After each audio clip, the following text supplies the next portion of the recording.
High বন্ধুরা, hello বন্ধুরা, তোমরা কেমন আছো? আমি ভালো আছি। আজকে কি রান্না করেছি দেখাবো। চমক আছে, চমক। দেখো, স্যালাডটা কেটে নিয়েছি। এটা রায়তা,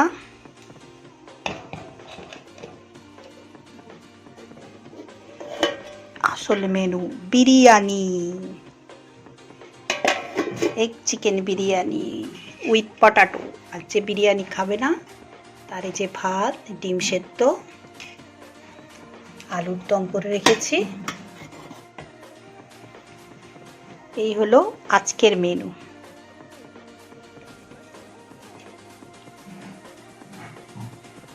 বিরিয়ানি হবে আর রায়তা হবে না, স্যালাড থাকবে না বললে হয়? চলো এবার বাড়াবাড়ি করি। তোমরা লাইক শেয়ার কমেন্টটা করে দিও। আর যারা এখনো সাবস্ক্রাইব করনি তারা সাবস্ক্রাইব করে নিও। ভালোবাসা আশীর্বাদ যেমন দিচ্ছ আরও বেশি করে দাও আমাকে। চলো এবার রাখি। তোমরা সবাই খুব ভালো থেকো। টাটা।